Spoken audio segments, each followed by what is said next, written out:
Good afternoon, everyone. Treasure Troller here. This is kind of a rehash from, I guess, yesterday. A little bit about Alone and a little bit about the Texas shooting. More information has come out, and it does appear that the side door or whatever was propped open by a teacher. I don't really care who did it. Doesn't matter. But I was watching Jimmy Dore yesterday or last night, and he's very upset about the law enforcement's response to this, how they waited and waited until Border Patrol brought a tactical team in and took care of the shooter. And there's a lot of blame that falls at their feet. It exposed a rather large human flaw in these law enforcement officers from Uvalde. But I cannot overlook, and if this is all the doors are supposed to be locked and this one was propped open, so that's the one thing. I cannot, being in a career that is full of nothing but protocols and following protocols, I cannot overlook the fact that someone broke the protocol, and with propping a door open, you can fault a lot of people, but it was sort of like I don't want to do the analogy. There's a story about something very much along the lines of opening a door. But anyways, I really think the protocol of breaking the protocol of propping the door open, to me, is a pretty big flaw. The other thing was, I didn't want to type the response. One of the two Alone guys responded yesterday about how, and one of them was how they've ruined the show, and I said I would vlog today a little bit on it.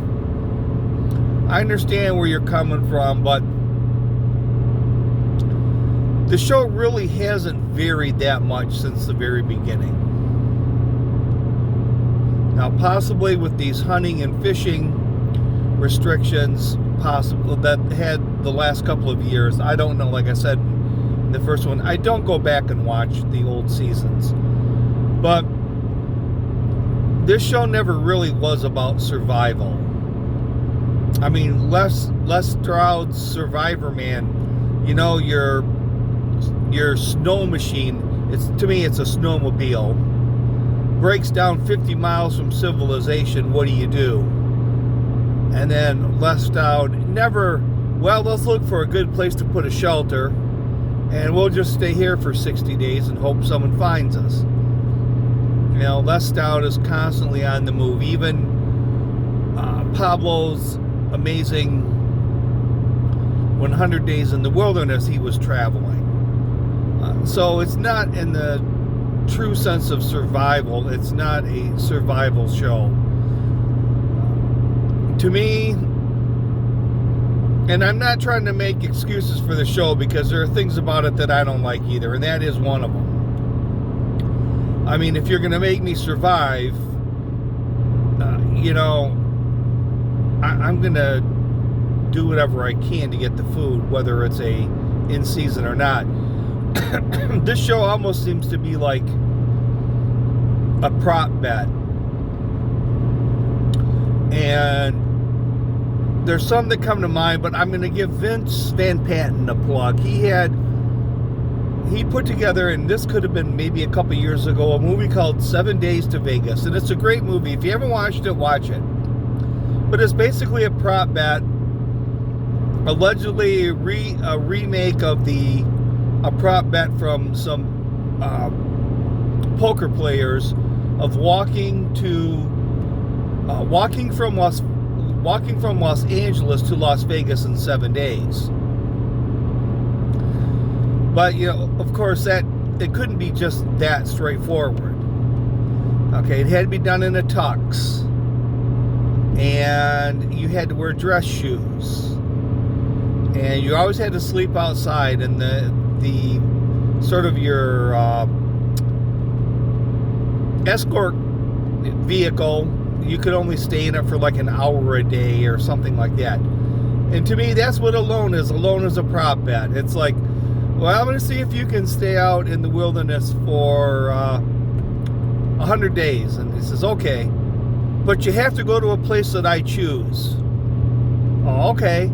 And you only can stay in like a 2 square mile area. Okay. And you can't take a gun or a compound bow. And no fishing pole either. Oh. And you can only take 10 items. And it can't be a tent, or it can't be matches. To me, it's more of a prop bet. It's just nothing more than, oh, and you have to film everything too, by the way. To me, it's really the equivalent of a prop bet. So, and as far as getting lucky, I think variance has a lot to do in a lot of things. So, unfortunately, playing poker, I'm at the mercy of variance a lot of times. So, I don't really see that as a huge factor. I've talked about in other vlogs about sometimes the winners come from the ones that have had the hardest time at the beginning. I keep the one guy from Michigan that won it. It could have been season 2 maybe. I mean, the dude couldn't catch a fish for 3 weeks, and then he finally figures it out, or the fish come in his area, and that's pretty much what won it for him. So sometimes the ones that have the hardest at the very beginning, things sort of change later on, with fishing or hunting or whatever, just because of the area they're put in. So variance has a lot to do with it. You just can't avoid that. But I don't really see, other than, like I said, and I don't go back and watch the other shows. I think the game has changed. And the gaining of the weight. They could come in and they could put like a 10% rule, or like a 10% body weight gain rule if they wanted to. I mean, I don't know why they wouldn't. I mean, they put a rule on everything else you can and can't do. So maybe they put on a 10% body weight gain.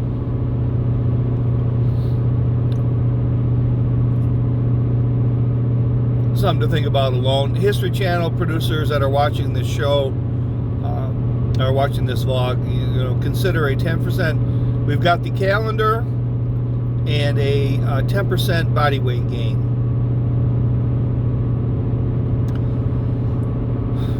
So they might be able to do that, but I don't think a lot of it has changed. The luck factor in that people are going for the big kill, because a couple people, there's been 9 seasons, and one of the 9 seasons, 2% have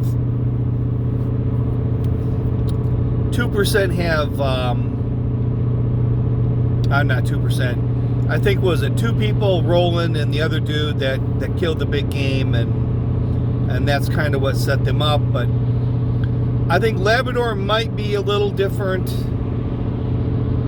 because there's just so many of them are getting a lot of the small game right off the bat, and it's not game that's gonna disappear with the weather. So that could be an equalizer.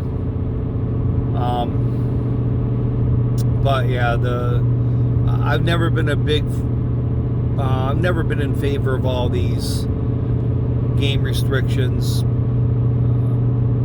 and fishing restrictions. I don't mind the no fishing pole. You can, if they're that good, they can make their own fishing pole. But I've never been a big fan of the hunting and fishing restrictions. So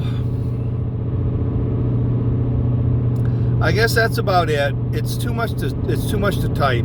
I have a phone, and it's too much to type on the phone, and with autocorrect and all that, it's not worth it. So that's my take. I don't really think Alona's changed. I think more people have gone for the big game kill. But you're looking at maybe 20% of the winners have done it that way. And this year it might be a little different in that respect because there seems to be a lot of game where they're at. So with that, this is Treasure Troller saying aloha and good day.